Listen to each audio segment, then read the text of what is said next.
diundang ke pesta pernikahan wanita yang dulu mencampakkanmu karena miskin adalah sebuah penghinaan, dan Baskara tahu ia sengaja diundang untuk dipermalukan. Mantan kekasihnya Laras berdiri anggun di pelaminan termewah sekota, siap memamerkan suami barunya yang kaya raya dan membuktikan bahwa keputusannya meninggalkan Baskara adalah hal yang benar.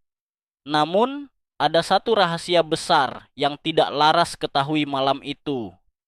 Setiap pilar marmer yang megah, setiap lampu kristal yang berkilauan, dan bahkan lantai yang ia injak dengan angku di gedung pesta itu adalah milik Baskara, pria yang ia pikir datang untuk direndahkan. Sebelum lanjut, coba dong komen kalian dari kota mana saja.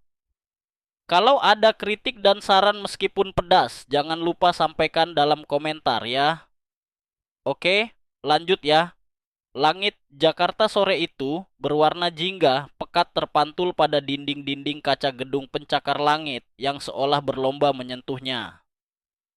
Di dalam salah satu gedung tertinggi di kawasan bisnis utama di sebuah ruang kantor di lantai 50, Baskara Aditama menatap keluar jendela. Namun pandangannya tidak tertuju pada kemegahan kota, melainkan pada sebuah maket raksasa di tengah ruangan. Proyek Nusa Sentosa City, sebuah kota mandiri yang akan menjadi mahakarya perusahaannya, Aditama Propertindo. Ruangan itu sendiri adalah cerminan kesuksesan. Dindingnya dilapisi panel kayu gelap. Perabotannya minimalis namun berharga selangit. Dan di sudut ruangan, sebuah teleskop modern terarah ke cakrawala. Namun pria yang menjadi pusat dari semua ini justru berpenampilan jauh dari kesan glamor.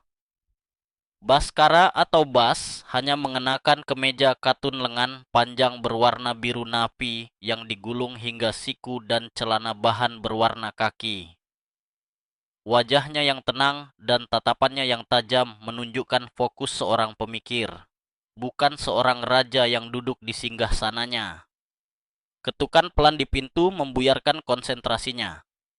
"Permisi, Pak Bas." Suara Rina, sekretarisnya terdengar sopan. "Iya Rina, masuk saja."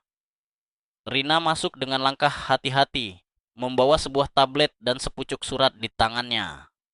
"Jadwal untuk rapat dengan investor dari Jepang besok pagi sudah saya konfirmasi, Pak. Dan ada satu surat ini untuk Bapak, bukan surat bisnis, sepertinya undangan personal." Baskara mengalihkan perhatiannya dari maket. Ia mengambil surat yang disodorkan Rina. Amplopnya tebal, terbuat dari kertas gading berkualitas tinggi dengan aroma parfum lembut yang samar. Di bagian depannya terukir kaligrafi berwarna emas. Larasati Putri Kedion Wijoyo. Nama itu Larasati. Sejenak udara di ruangan mewah itu seakan menjadi pengap. Deru pendingin ruangan yang senyap mendadak terasa hilang, digantikan oleh suara bising klakson dan motor dari masa lalu.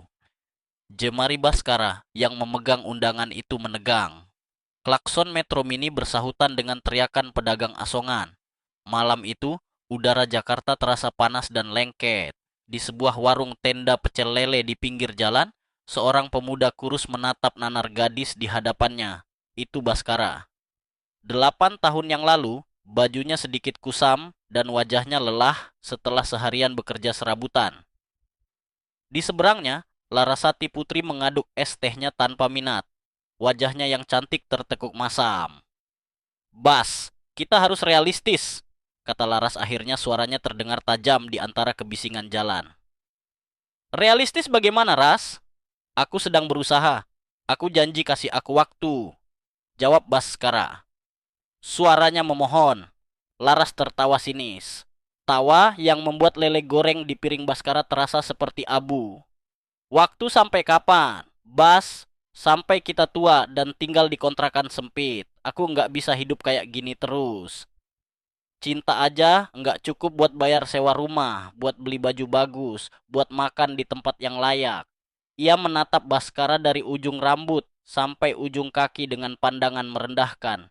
"Lihat kamu, lihat masa depanmu." "Maaf Bas, aku nggak lihat apa-apa." Kalimat itu adalah paku terakhir yang menancap di hati Baskara. Ia hanya bisa terdiam. merasakan dunianya hancur berkeping-keping diiringi aroma sambal terasi dan asap knalpot. Baskara mengerjapkan mata, kembali ke realitasnya di lantai 50. Aroma parfum dari undangan itu terasa menusuk. Kontras dengan aroma sambal yang ia ingat. Ia membuka undangan itu perlahan. Di dalamnya foto Laras dan seorang pria asing yang tersenyum pongah, terpampang di atas detail acara pernikahan yang akan digelar di tempat paling prestisius di kota. Grand Aditama Ballroom. Baskara hampir tertawa. Namun yang keluar hanyalah helaan napas panjang yang syarat akan ironi gedung miliknya sendiri. Ia tahu persis niat di balik undangan ini. Ini bukan ajakan tulus untuk berbagi kebahagiaan. Ini adalah sebuah panggung sandiwara.